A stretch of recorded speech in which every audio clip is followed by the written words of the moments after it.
Урматтуу кыргызстандыктар, мен сиздерге маалымат берүүгө мажбур болдум. Себеп дегенде менин дарегиме Болот Жээнбеков мына бир 2-3 күн мурда жалган сөздөрдү айтып, жаман сөздөр менен мени атап, ошол үчүн мен өзүмдүн жасаган ишимди ал киши кантип урдаганын, иниси экөөүн баарын ошо элге айтып бергенди чечтим. Биринчиден, ал киши менен кандай таанышып калдык? Алар болсо биздин технопаркка арендага алабыз деп магазин келген экен. Балдар ошо арендага берип, контракт түзүп, өзүбүз ремонт кылып, алар ошо бизди ремонт кылдырып алып, анан арендага кирет, иштете баштайт. Анан кийин болсо мен бир күнү ал технопаркка келгенде, ошол жерде ал киши ошол жерде экен, анан кийин ошо ал киши менен жолугуп калдым. Анан кийин мен айттым, мен ишкер адамдарды жакшы көрөм. Мен айттым, ушу жакшы болду ачканыңар, иштеп атканыңар жакшы болду. Кандай неметип көбүрөөк ачпайсыңар, көбүрөөк өнүкпөйсүңөр десем, ал айтты, бизге тыйын тыпыр жагынан бир аз кыйналыштар бар, ошон үчүн биз болсо тез өнүгүп кете албай атабыз депчи, оборотко акча жетпей атат. Анан мен айттым, анда келин анда сүйлөшөлү. Биздин да тажрыйбабыз бар деп. Себеп дегенде биздин жасаган ишибиз бар. Аны элдин баары күбө. Анан ал киши кайрылды. Биз ал киши менен сүйлөштүк. Анан биз аудит өткүздүк. Бул сүйлөп атканда аудит жөнүндө бир сөз айтпайт. Аудиторго биз акча төлөдүк, ал международный аудитор. Алар болсо текшерди компаниясын. Текшергенден кийин аудиторское заключение колубузда бар. Алар жыйынтык чыгарды. Биринчиден, биз кире электе бул кишиде 4 эле магазин болгон и бир участок болгон. Экинчиден, анын бардыгы банктарга залогдо турган. KCB менен РСКда. Бунун бардык кагаздары бар. 2016 жылы. Адан тышкары жанагы товарларды алып келген компанияларга $1 миллион карсы бар, банктарга $3 миллион 100 000. Кошкондо $4 миллион 100 000 карсы бар. Экинчиси, бизнес эсептеп чыкканда аудиторский компания айтты, булар убыточный депчи, булар банкрот болот деп. Булар жана элден келген товардын эле акчасын алып, биринин башына бирин кийгизип кетип атат депчи. Анан биз албайбыз деп чыктык. Албайбыз деп чыкканда, ошондо Бакыт менен Болот Аматов суранды, аудитор чыгып турсунчу деди. Алар чыгып турсун дегенде мен айттым, чыгып турбайт дедим. Алар айтты, чыгып тургандан кийин алар айтты, бу жерде бонус бар деди. Ай сайын $200 000 биз бонус чөнтөбүзгө түшүп турат дейт. Ошо бонусту мындай неме кошкондо биз прибыльге чыгабыз, ошондо $2 миллион 400 000 биз жыл сайын доллар пайда алабыз дедим да. Биз ага кагаз кол койдук. Ал кагаз да колубузда бар. Ошондой бонусу бар экен деп туруп. Эси бонусу болбосо, анда башкача неметебиз депчи, башкача оценка кылабыз деп биз сүйлөштүк. Макул деди. Анан кийин болсо бизге бир эле гана акча кереги жок, бир эле гана акча керек, бир эле акча берсеңиздер эле болду, биз өнүгүп өсүп гүлдөп кетебиз деп туруп. Анан мен айттым, анда мен дайыммын дедим, кел иштешелик дедим. Бул болсо бир күндө болгон жок, бир жумада болгон жок. Бул сүйлөшүү 3 айбы 4 ай болду. Анан кийин булар болсо келген сайын ошондо мен көңүл буруп атып мындай немени оюн алмаштырып атканда. Анан мен айттым, Жаныбекке биз албайбыз депчи. Ага болбой алар чалып отуруп келди, көрүшөлү, эми акыркы жолу көрүшөлү деп туруп, анан кийин бул тайм аутта жолугуп, ошол жерде макулдаштырып, болду ушундай болот деп, анан макулдашып, анан биз ал кишилер менен партнер болдук. Партнер болгондо биз эмне кылдык? Биз болсо ошо $4 миллион 100 000 жаптык карызды. Бул бир. $12 миллион ошонун ичиндеги $12 миллион бердик биз ал компанияга. Ошонун ичинде $4 миллион 100 000 жаптык карызды. Экинчисинде биз айттык, силер салык төлөпсүңөр, жаңы компания ачабыз, жаңы компания киребиз дедик. Ал барлык компания өзүңүз жаап, өзүңүз бүтүрүңүз деп. Анда эптеп, септеп, шалпалтайын чыгарып, эптеп жапты. Ардеде бир уголовный иш болуш керек арды. Салык төлөгөн үчүн ошо Болот Аматовго. Анан биз жаңы компанияга киргенден кийин биз жанагы Болот Аматовдордун активин өткүзүп баштадык ошо компанияга. 2 магазин Болот Аматовдо калды. Биздин компанияга биз чу дегенде эле 2 магазин кирди. Анан бир участок. Башка эч нерсе кирген жок. Алган баары жалган 2016 жылы. Ошол эки магазин менен участогын ошо Болот Аматов мен менен акчасын теңдесин деп туруп, мен жогорку рыноктон 2-3 эсе баалап, ага мен ошолорду сатып алдым. Атайын ошо бал акчасын ошо менен акчаны алып салсын деп туруп. Компанияга мындай кире албайт, ал неме юридически киргизе албайбыз аны, финансовый да киргизе албайбыз. Мисалы, ошол эле участокты мына Чүй областындагы 0,6 соток могу Новопавловкада турган. Эми бул участокты биз болсо 1 миллион 630 миң долларга баалап алдык. Ал участогуңуз билбейм, бир 100 миң доллар турат болуш керек. Бул акчаны мен ага берип, анан кийин ал болсо мен менен кошо теңдеп, анан кийин инвестиция кылды. Жана айтып аткан 5%дан бер деген. Бул акчанын баардыгы биз берген акча. Биз бириккенден баштап Болот Аматов, Бакыт Аматов бир тыйын акча салган жок, урдагандан башка. 2016 жылы иштеше баштадык. Мен анда саясатта аралаша баштадым, президенттикке талапкер болом деп. Мен айттым, силер иштейсиңер, силер неметесиңер, биз бухгалтер эле беребиз дедик. Бухгалтерибиз иштей баштады, немете баштады. Анан кийин болсо биздин главный бухгалтерибиз келип алып 6 айда иштей албайм деп кетип калды жумуштан. Эмне себептен иштей албайм десем, тиги булар болсо акчаны сурабай эле кассадан өзүнүн үйүндө алгандай эле ала берет экен депчи. Анан мен чакырып алып айттым, мындай болбойт го дедим да. Эми бухгалтериңиз мындай көнөлүү экен, андай көнөлүү экен. Анан башка бухгалтер бердик. Шарт түзүп баштадык иштесин деп. Ошол ушу менен жүрө берди. Мен болсо 2017-тен кийин сыртка чыгып кеттим. Буларды көзөмөлдөгөн эч ким жок болду. Булар өз билгендей иштеди. Мен буларга толугу менен ишендим. Барлык банковский документ бардыгы өз билгендей кылды. Биз ошо 12 миллион доллар инвестиция жасадык. Ошонун ичинен мен келгенден кийин мага Жаныбек жыеним айтып баштады. Биякта проблема бар. Карабасаңыз болбойт депчи. Компаниянын шарты өтө начарлап баратат. Магазиндердин саны көбөйүп атат, арендага алганыбыздын саны көбөйүп атат.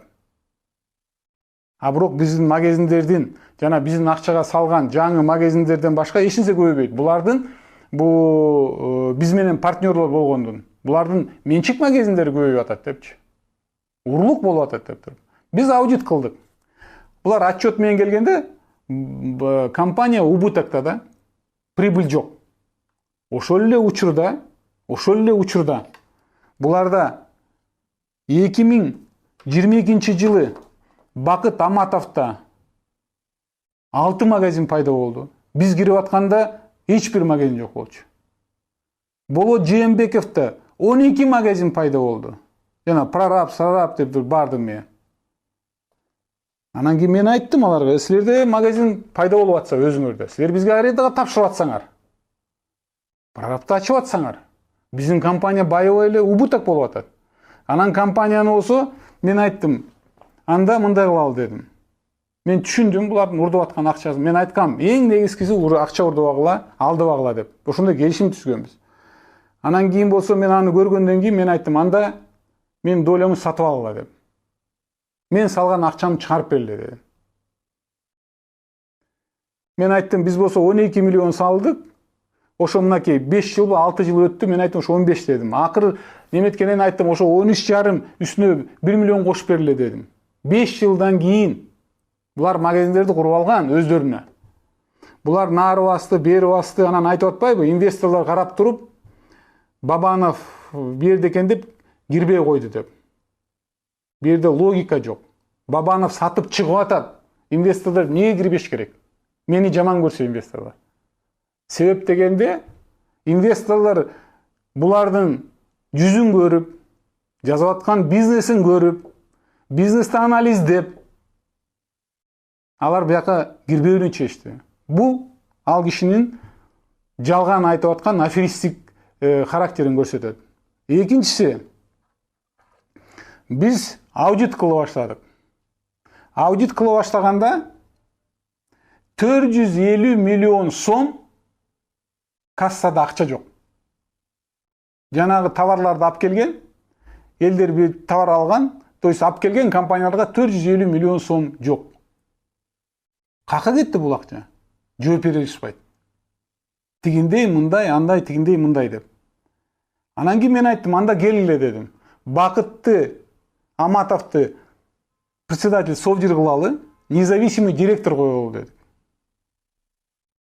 Независимый директорду койдук. Койгондон кийин эле Бакыт Аматтын 10 000 долларын ошомойдон калтырдык. Машинесин ошомойдон калтырдык.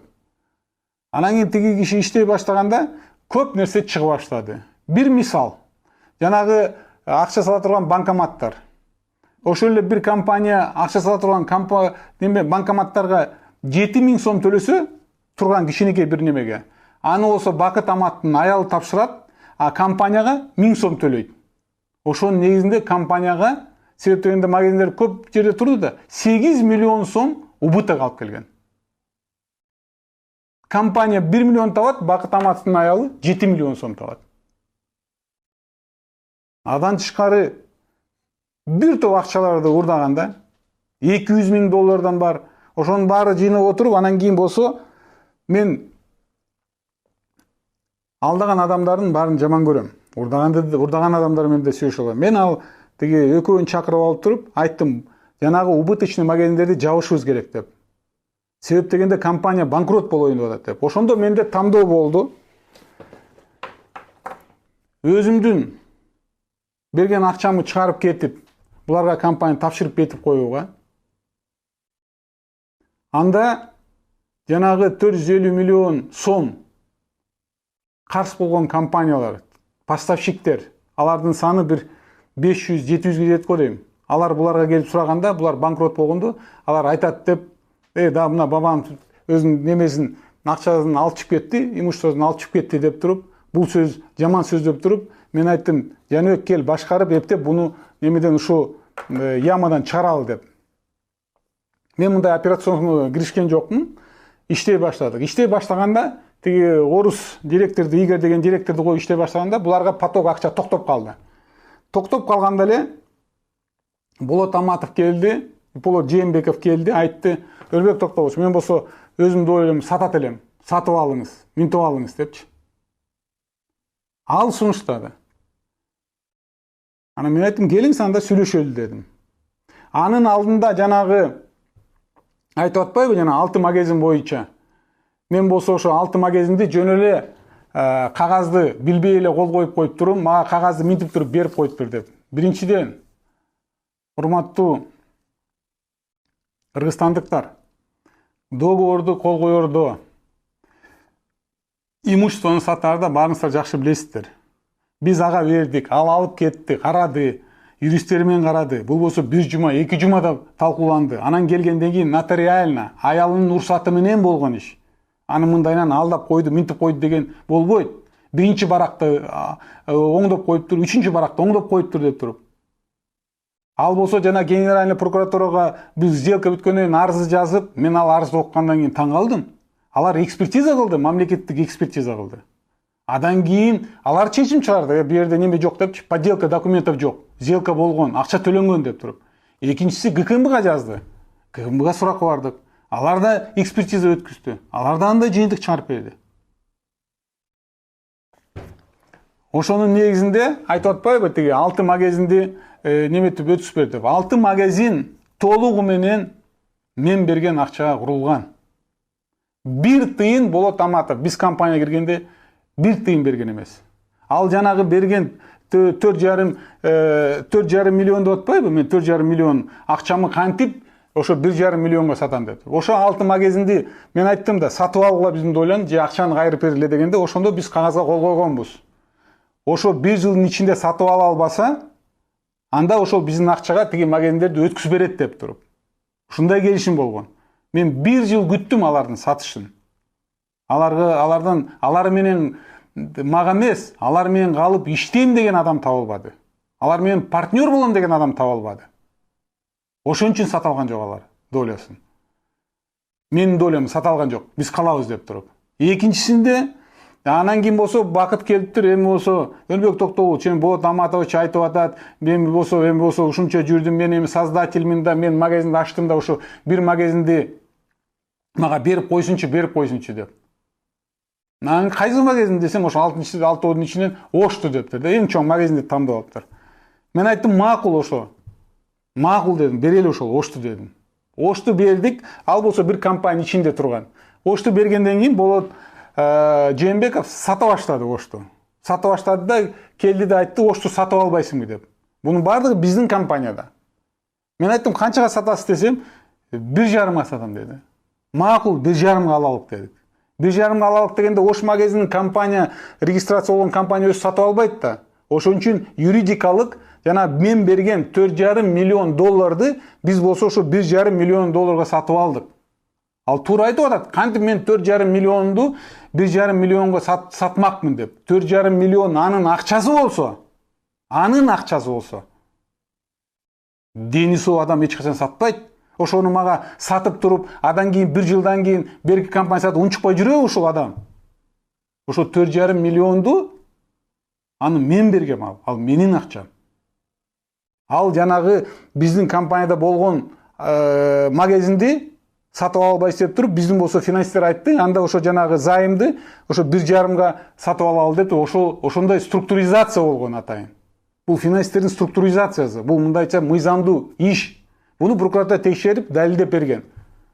ГКМБ да далилдеген буну. Анан кийин биз ошону алып жанагы магазиндер бекер бир тыйын бекер берген жок.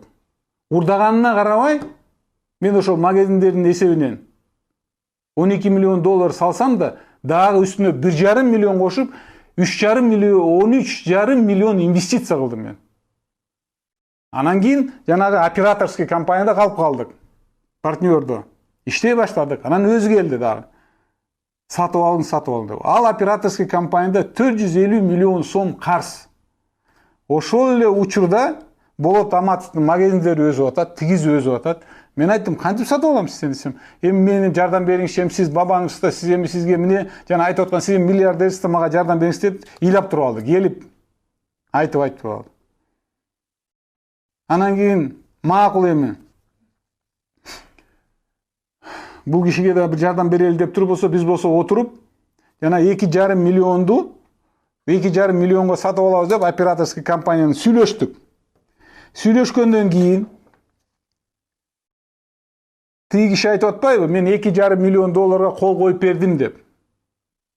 Анан мага 1 миллион 400 төлөп коюптур, калган төлөбөй коюптур деп. Бул да жалган. Себеп дегенде 2,5 миллионду биз айттык, кандайча төлөйбүз деп туруп. Бул жанагы 500 миң доллар компания берген карыздын 500 миң доллар. Биз ал карызды гашт этпесек, биз ага каршы болуп турабыз. Биз айттык, ошо 500 миң долларды карызды гашт этебиз. Ошонун ичинен анан сизге начисленный дивидендтер бар. Дивидендтерди гашт этебиз. Разницасы 1,4 миң доллар, 1 миллион 400 миң доллар калат.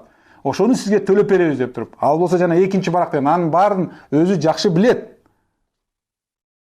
Ал жөн эле бет тырмагыч кылып атат да. Анан кийин апасы, себеп дегенде акционер болгон, апасын ешип келиптир, тигин ешип келип деп сделка болуп атат. Анан болуп атканда балдар айтып калды, апасы келди, бу келди деп туруп. Анан мен кирип калдым.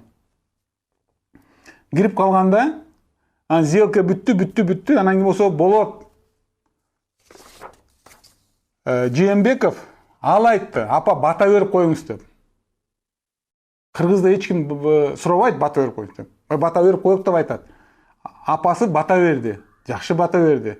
Жаткан жери жайлуу болсун. Апабыздын. Апабыз бата бергенден кийин кыргыз сөзсүз улуу кишиге бир нерсе карматат. Апабызды көргөндө мен апам эстедим да, ал кишиге 200 доллар колуна карматтым. Бата берердин алдында эч ким 200 доллар бербейт. Бата бергенден кийин берет. Бунусу да жалган. Экинчисинде ал болсо ошол жанагы контрактка баарын кол коюп неметкенде, адеп оюн өзгөртүп аткандан кийин мен айттым, Болот байке, биз сүйлөшкөн сөзүбүздү келиңиз видеого тарталы дедим. Себеп дегенде сиз дагы сөз тартканда мен сизге ошо видеону көрсөтөм деп. Айла кеткенден кийин мунун баардыгы ачык тартылып аткан видео. Ошон үчүн биз жана видеого тартып, мынакей азыр өзүңүздөр да соцсетте көрүп атасыздар. Ал сүйүнүп, жаркырап, адеп бир жаңы шарт менен кирет. Ошол эле учурда мынакей булардын келтирген зыяны Бакыт Аматов баардыгын ушу Болот Жээнбеков менен агасы менен макулдашып алып туруп иш кылган. Барып туруп жана Көлбаевдин барып туруп Курменте заводунан темир тезектерди алып келет 17 миллион сомго. келип туруп жана складка түшүрүп коет. Кереги жок темирди. Эсептешип атканда бул айтат 17 миллион сомго темирди мен айттым, эмнеге ал нерсе мен 17 миллионго керек, ангар курабыз деп. А эсептешкенде ошону 10 миллионго бер дейт да. Ошону 10 миллионго бердик. Убытыкты 100 миң доллар, 7 миллион сомду убытыкты компания калтырып. Будан тышкары Семдней деген магазин болгон мына Бишкек шаарыбызда. Бакыт Аматов менен Болот Жээнбеков бизге маалымат койбой, өздөрүнүн немеси менен келишим койгоп алып туруп, ошо Семднейди 451 миллион 400 миңге сатып алышат. İçindeki бардык полка солкаларды биздин комиссия барып, биз билбейбиз мунун баарын. Биздин комиссия барып туруп айтат, буну алган болбойт деп туруп. Анын баарын темир тезектерин баарын алып туруп, кагыратып туруп складка түшүрүп коет. А жанагы магазиндерди Бакыт Аматов өзүнө оформить этип алат. А биздин компания буга төлөп берди, каршы болуп калды. Ушундай уурулуучулуктар чыккандан кийин, мисалы өзүңөр карап турасыздар ошону. Ага карабай, кой эми эл укпасын, мындай уят болот, эптеп бул немеден кыйынчылыктан чыгалы деп туруп, ага карабай тыйынын төлөп бердим. Ал кишиге ал айтып атпайбы, мен тыйын алган жокмун, неме алган жокмун деп туруп. Ал кишиге биз болсо 4 миллион доллардай акча чыгарып бердик. Урдаганынан башка, бүгүнкү күндө Болот Жээнбековке тиешелүү, анын туугандарына тиешелүү 70 объект бар.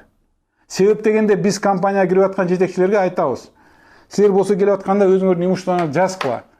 Себеп дегенде биз бирге иштеп аткандан кийин жетекчи болдуң. Силердин имуществоңор көбөйсө, анда биз болсо сөзсүз текшеришибиз керек. Кайсы себептен? Түнүгүнү биздин компанияга иштеп атсаң, кайсы себептен депчи. Бул биздин принциптарыбыз. Ал Бакыт экөө байып атат. А биздин компания 450 миллион сом карызга батып атат. Ага карабай биз болсо ошону алып туруп, алиге чейин ошол карыз менен кутулуп атабыз. Анан кийин тилекке каршы маалымат келип калды. Ушундай журналистке кайрылган экен деп туруп, мага Жаныбек жээним айтып калды. Мен айттым, анда сөзсүз жолугуп, ага түшүндүрүп бергиле деп туруп. Ал журналистке баардык кагаздарды көрсөттү. Кагаздардын баарын небетти. Анан кийин ал журналист айтып атпайбы? Элеман Карымшаков деген журналист экен. Ал айтып атпайбы? Мен мына журналисттик расследование кылдым. Эми тиги тарап неметкен жок, мен бу кантип ага жооп берем деп туруп. Элеман Карымшаков сөзсүз жооп бериш керек. Себеп дегенде Болот Аматов менен Болот Жээнбеков менен биригип алып, булар бизден акчаны вымогать этип атат. Дагы айта турган сөздөр көп чыгат. Азыр бул жөнүндө айтпайм. Акчаны вымогать этип атат. Ошол эле Элеманга биз болсо баардык Жаныбек баарын көрсөтсө, ага ынанбай, бир тараптуу көрсөтүп, мен ынандым деп. Ал айтыш керек да, сиз жалган айтканды мен чыгара албайм деп туруп. Биз көрсөткөндөн кийин ал баш тартыш керек болчу. Ошон үчүн мен 100% бүгүнкү күндө парламентте колдоп аткан мыйзамды колдойм. Журналисттер сөзсүз түрдө өзүнүн жасаган ишине биз ишкерлер эле жооп бериш керек. Себеп дегенде ар бир адам жашаганда өзүнүн аты үчүн күрөшүш керек. Анан бирөөдү шылап коюп, бирөөдү мактап коюп, ага жооп бербесе болбойт да. Жоопкерчилик сөзсүз керек. Дагы мен тараптуу жалган сөздөрүнө мен расмий түрдө айтып коеюн. Ошо Болот Жээнбековго биз укуктуу өлкөдө жашап атабыз. Сиз сөзсүз түрдө, мыйзамдуу түрдө жооп бересиз. Биз укук коргоо органдарга кайрылдык. Сиз айткандай сотту бардыгын утулдуңуз. Сиз атайын ушундай пиар компания кылып атасыз. Эптеп-септеп ошо сотторду коркутуп бир нерсени өндүрүп алайын деп туруп. Бул вымогательство. Мындайча айтканда рекет дейт муну. Буга сиз сөзсүз, сиз жана журналист буга жооп бересиздер. Мен ишенем буга. Жакында мен угуп калдым, окуп калдым. Биздин президент айткан экен, келтектин эки башы бар деп туруп. Бир депутат сүйлөгөндөн кийин. Мен да эскертип коет элем. Ошо эч качан унутпай жүрүш керек да. Ушул келтектин эки башы бар да. Бардыгы айткан сөз Болот Жээнбековдуку. Жалган. Тилекке каршы бул киши ушул улгайган жашка келсе да, баягы мошеннический иши, жалганчылыгы, аферисттиги калбаптыр бул кишиники. Баягы магазинге келген товарларды алып берип, ошол жерден кассадан акчаны алып берип, бул кишинин адаты калбаптыр да. Мен мындай эле айта берсем деп туруп. А иниси азыр болсо СИЗОдо отурат. Биз айттык, ал болсо жана айтып атпайбы, биз бир таластык иним бар, жакшы көрөм, ошол аркылуу кайрылдым деп туруп. Таластык иниси менен кайрылыптыр, иним чыкса болот эле деп туруп. Жаныбек айтыптыр. Компания келтирген ущербти төлөсүн. Болот Жээнбеков официалдуу түрдө извинение айтып кечирим сурасын. Адан тышкары соттон жана берген жалган исктерин отзыв кылсын деп туруп. Ага карабай, бул кайра мындайча айтканда жалган жаап атат. Өзгөчө белгилеп кетерим, бул Болот Жээнбековдун жалганчы экенин, патологический жалганчы экенин белгилеп кетерим. Бул прокуратурага арыз жазганда, азыр унчукпапты, арыз жазганда мени коркутуп, кишилерди жиберип, мен ошондо кол койдуруп алган дейт. Бул кагаздар бар. Мен чачым тик турду, мен рекетер болуп кеткем го депчи. Ошол арызды прокуратура изилдеди. Мамлекеттик экспертизага берди. Жана айтып аткан, менин колум эмес, ортосунда баракты салып койгон деп туруп. Анын баары нотариально мындай тигилген да. Анда генеральный прокуратура менен мамлекеттик экспертиза жалган чечим чыгарып аткан экен да. Ага ынанбай ГКМБга жазды. ГКМБ дагы текшерди. Аны текшергенде анда ГКМБнын чечими да жалган экен да анда. Мамлекеттик экспертиза да жалган экен да анда. Ошо Болот Жээнбеков аферисттик эле туура экен да. Элден сурагыла. Биз ошол акчаны берип атканда, биздин банкта алып атканда акчаны канчадан бери очередте турганын. Канчадан очередте турганын. Бакыт иниси келип алып берге, ой, тиги Болот Аматовду неметпей атат, тынчын койбой атат, минтпей атат, антпей атат деп туруп. Акча каршы болуп калды, буга каршы болуп калды деп туруп. Бардыгы жалган экен, чечимдердин баары, соттун чечимдери да жалган экен. Болот Аматтык эле туура экен да. Болот Жээнбековдук эле туура экен да. Мени таң калтырганы, өзгөчө таң калтырганы. Мен бул видеону көргөн эмесмин, мына бүгүн көрдүм. Мен өзгөчө таң калтырган. Кантип бул адамдын ушунчалык жалган айтканга кудурети жетет дегенге мен таң калдым да. Биз аркылуу, биз берген акчага урдап, байып, ага карабай биз болсо өзүбүзгө дагы ошол урдаган акчалардын боюнубузга жүк кылып, али кече мына эсептешип атабыз. Иштеп атабыз. Ага карабай, Аллага шүгүр эптеп ушуну өткүзүп, тыйынтып алып алдым деп 4 миллион 200 миң доллар алдык бизден. Агатын чой дагы бир нерсени талаптанып атат да. Мен алиге чейин өкүнөм, мен ушу Болот Жээнбековдор менен көрүшкөнүмө, алар менен партнер болгонума өкүнөм мен. Айтып атпайбы? Бабанов менен сүйлөшсөм мындай деп туруп. Ал киши менен мындай видеону карасаң, чын эле сүйлөп атыр деп ишенип калат экен да. Ал кишиге бирөөдү жамандаш, бирөөдүн атын жаман айтыш. Ал кишиге ал ойлоп, Болот Жээнбеков ойлоп атса керек, бул жөн эле иш деп. Сөзсүз түрдө жооп бериш керек.